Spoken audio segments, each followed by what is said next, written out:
Welcome back to the Banganator podcast, brought to you by your host, Esley Banga, Season 3, Episode 3. Who that? Who that said they're going to beat them Saints? Come on now. Damn, bro. You gonna interrupt my show like that? Come on now. You gonna take over like that? Man, Damn. you have to come in the house and take over the trap. Damn, bro. I can't even say nothing because y'all came marching in and stomped us, so I can't even say nothing, bro. Man, them boys look fire out there. On About me, that time. bro. Man. Mostly. And I work at AT&T Stadium, so I was hella disappointed. I got to see a little bit of the game. Bro, we couldn't do nothing against y'all. Y'all, Yeah. Oh my gosh. All I heard in the stadium was, who that? Who that? Who that? Oh my gosh. Yeah, Clint Kubiak got us looking different, man. I can't say that. For real, Shout out for to real. Clint Kubiak. Yeah, them genes from his father, Gary. Yeah, they definitely passed down. Yeah, for real. Sheesh. The Cowboys lost to the Saints 44-19. Bruh. I mean, our offense was like, we scored 19 points, but it's like even when an offense can score 24 points, 30 points, whatever. But like if the defense gives up 44, bro, what you supposed to do? You gonna expect Dak to throw for I don't know how many yards and touchdowns to get to 45? Bro, that's Man, not he got realistic. paid. He did get paid. Yeah, I expected him to be better because he threw 2 picks. But like, No, one of those picks wasn't his fault. yeah, true. Dak went 27-39, 293 yards, 1 touchdown, 2 interceptions. CeeDee Lamb 90 yards, 1 touchdown. And I mean, CeeDee Lamb did have that one impressive touchdown where he drew 2 defenders. Yeah, it was not. Yeah, Jalen Tolbert 82 yards, Luke Schoonmaker 43 yards because Jake Ferguson is out, and Rico and Zeke only combined for 46 yards. So, and y'all's defense was putting in work on our offense. But the defense, our defense was the problem. Derek Carr went off for 11 to 16, 243 yards, 2 touchdowns, 1 interception.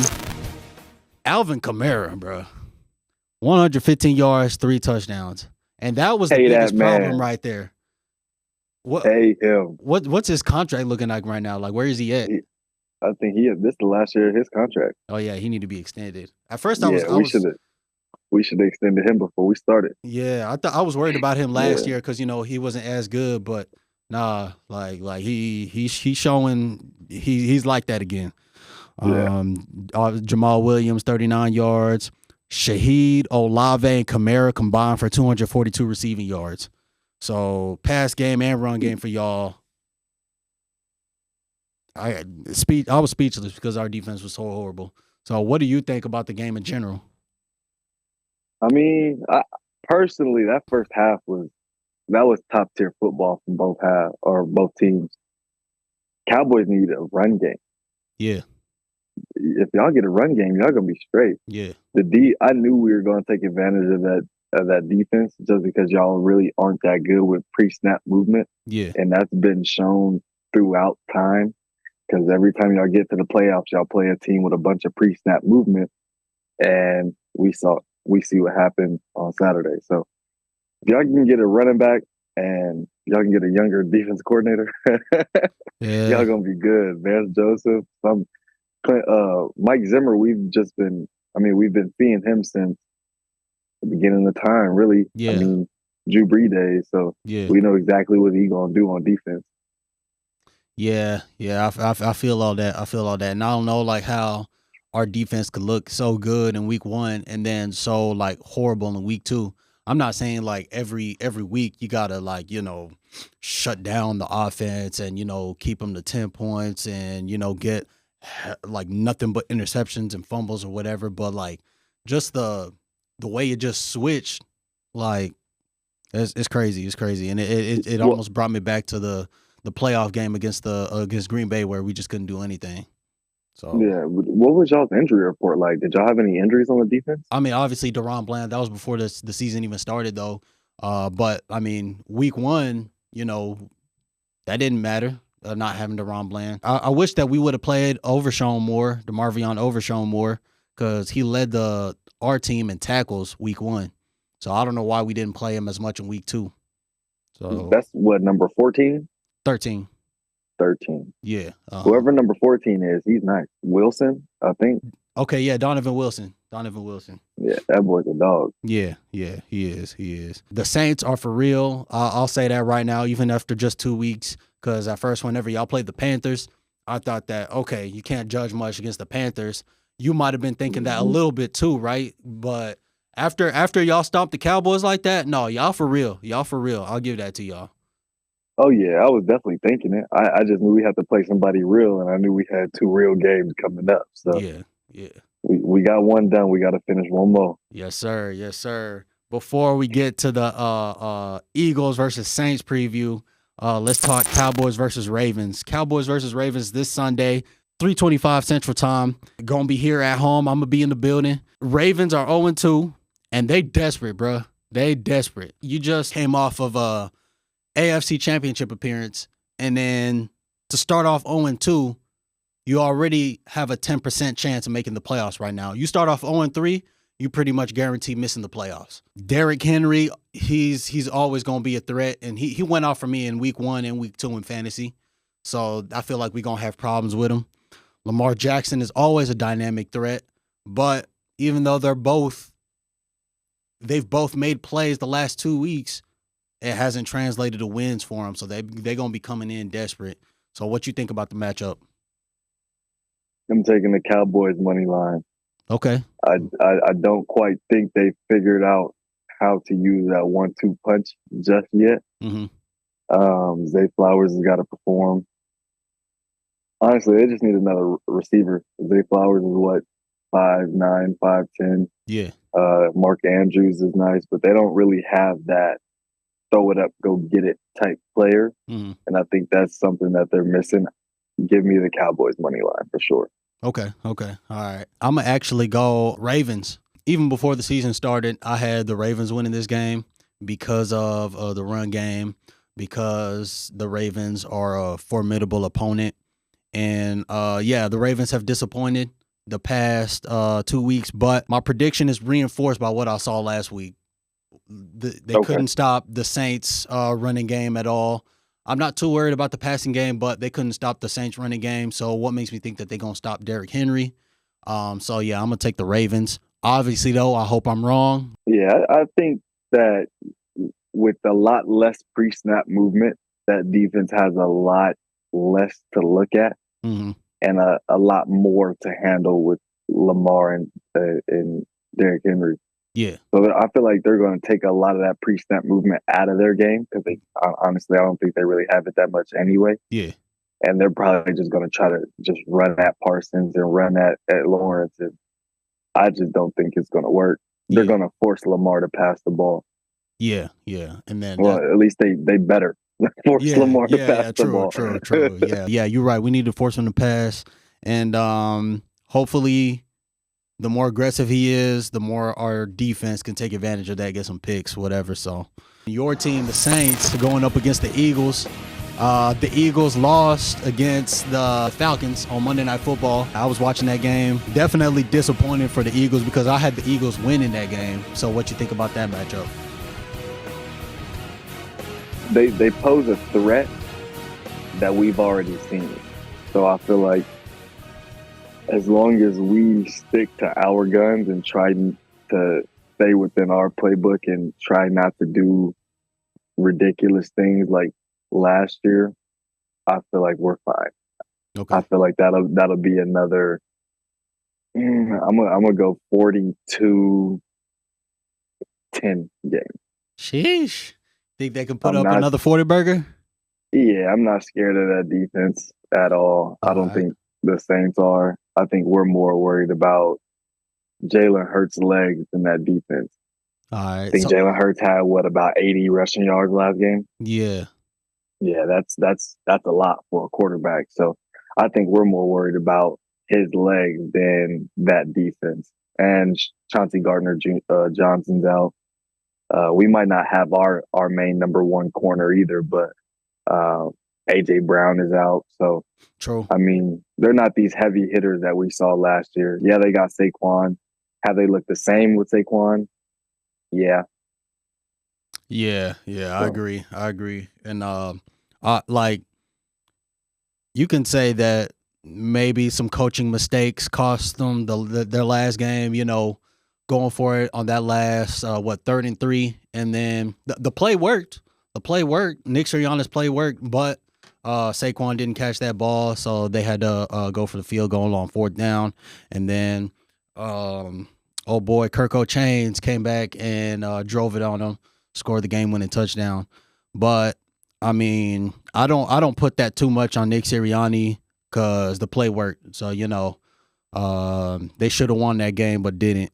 third and 3 though, that's a tough place to be because you could also blame that on the quarterbacks. There had to be something that you saw at the line of scrimmage, or your football IQ either tells you to go ahead and do that tush push because you got to get 2 to 3 yards out of it anyway, or you have Saquon Barkley and you can just do one of those things that Pete Carroll should have did and just run the ball. True. I disagree on the tush push because the tush push just hasn't been as effective with Jason Kelsey retiring. But true. Yeah, and it's 3 yards. Usually they do the tush push like at the goal line, like inches away, or if it's like the 3rd in inches, 4th in inches, whatever. But and then on top of that, I feel you about running because if it was me, if I'm in Madden. And I know Madden is a video game, but still, it comes down to fundamentals. Even though that pass play technically worked, but I still would have ran it and then ran off the clock, and then they most likely don't. The Falcons most likely don't score if they run it down to like a little over 30 seconds, whatever. So. Yeah, I don't think Kurt would have got it down there in 30 seconds. Yeah, exactly. So, but he does look healthy. He do. I can't say that. So I God bless for him on that because true. Them Achilles injuries is tough to work with. For real. That should be a good game, and I'm gonna be looking forward to it. Yeah, and I got Shaheed on my fantasy too, so I'm gonna need him to go off.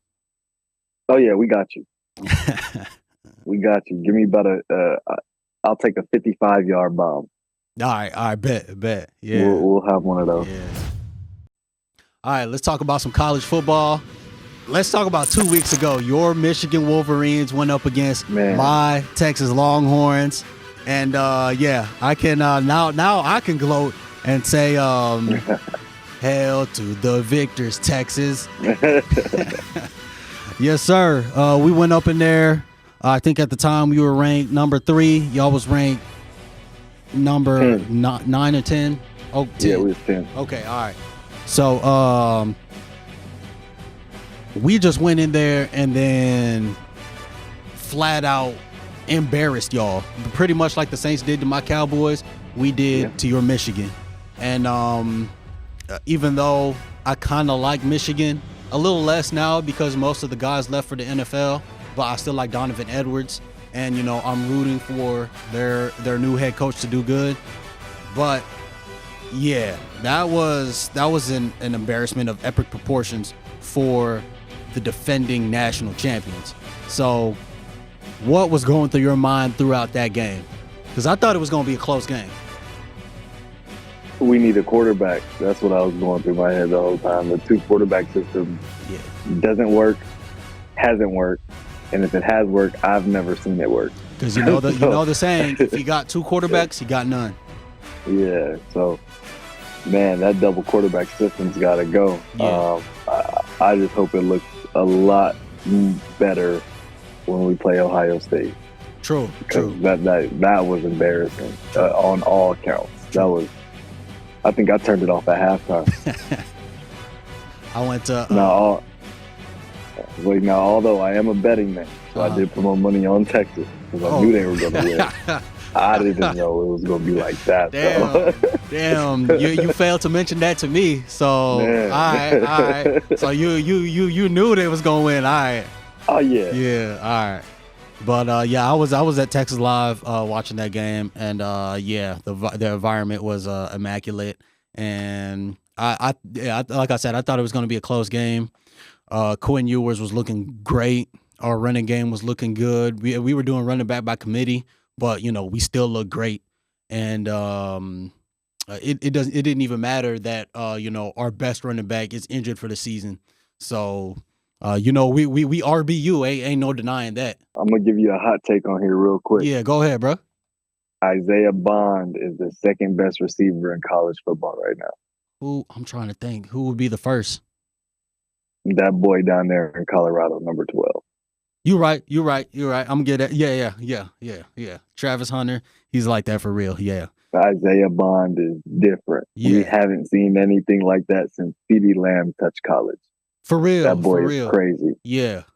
So I agree, and it's crazy how we were able to snatch him up from Alabama, because he knows what we were building. Obviously, with and I mean Alabama is not looking bad right now, but he just knows what Sark is building over here in Texas.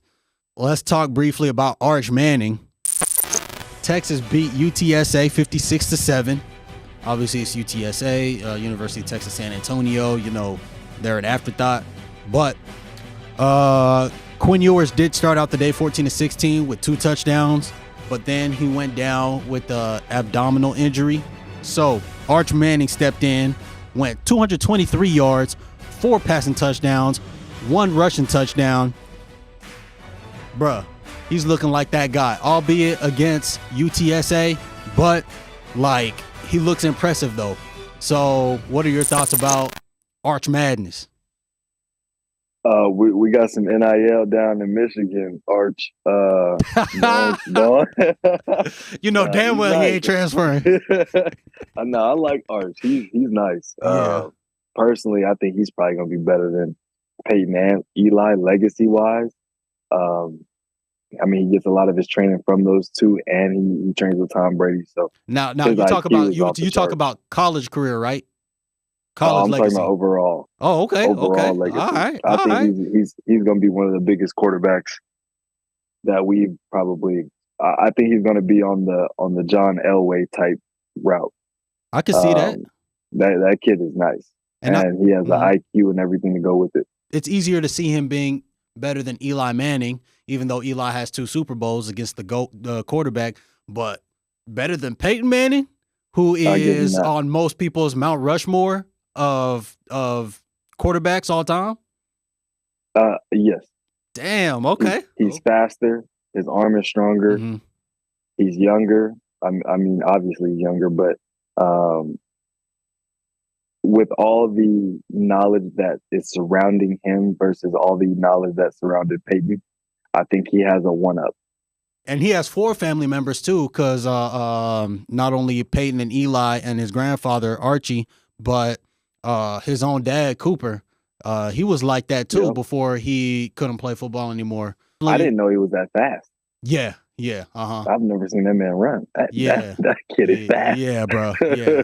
I would only see the high school highlights of him, but sometimes it's hard to evaluate based on high school, because if you have like a top tier athlete, like 4 or 5-star athlete at the high school level, sometimes like the other athletes could just look like hella slow.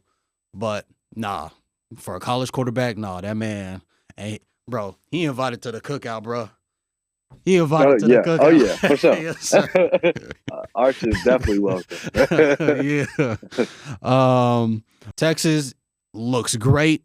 Number 1 in the nation after Georgia almost lost to Kentucky. We do got one more easy game on our schedule. Texas versus University of Louisiana Monroe. That's not an easy game. Now you don't think so? General Booty from Oklahoma. That's true. And I know General Booty's good, but y'all gonna blow them out, but it ain't gonna be before halftime. Okay, all right. Yeah, it's still a relatively easy game to me though. I hope I'm not eating crow whenever I say this, come Sunday morning. But so Texas ranked number 1 since 2008 now. UL Monroe is 2-0, but obviously we both have them winning and keeping that number 1 ranking going into week 5 next week. It's that time again. It's the Banganator's top 3 banging moments from week 2 in the NFL.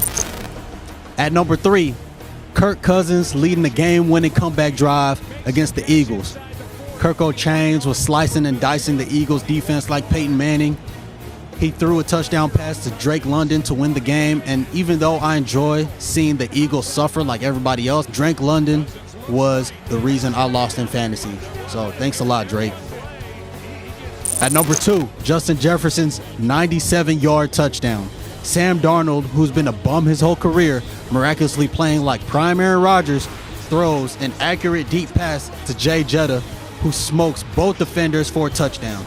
And by the way, somebody get that ref on the back end an NFL contract though. And at number 1, I got Cam Taylor-Britt's one-handed interception. Patrick Mahomes, pass intended for Xavier Worthy, snatched up by Taylor-Britt like 2014 Odell Beckham. Sorry, Mahomes, refs can't save you on that play. So those are my top 3 banging moments. Kirk Cousins' comeback drive against the Eagles, Justin Jefferson's 97-yard touchdown, and Cam Taylor-Britt's one-handed interception. I mean, there's a few plays that I liked. I like that list. Kyler Murray, Marvin Harrison Jr. Connection is starting to get special. Yeah. We can't, I know it's a Cowboys podcast, but we can't take away from that 70-yard bomb, though. Like, nah, for real, for real. But no, I like that list. Okay. That 97-yard touchdown was crazy.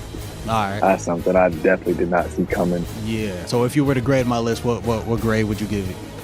I'm gonna give it a B+. Okay, all right, appreciate it. Yeah, I'm gonna give it a B+. We talking WNBA. Since you coach girls basketball, so I thought I might ask you about WNBA playoffs. The playoffs is set. The bracket is set. In the first round, we got New York Liberty going up against the Atlanta Dream. New York Liberties, they're the 1 seed, and the Dream are the 8 seed. Number 4 seed Las Vegas Aces against number 5 seed Seattle Storm. Number 2 seed Minnesota Lynx against number 7 seed Phoenix Mercury.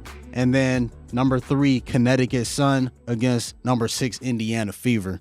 So what do you think about those matchups? Give me the Fever to beat the Connecticut Sun. Okay. Give me the Liberty. Okay, over the Dream.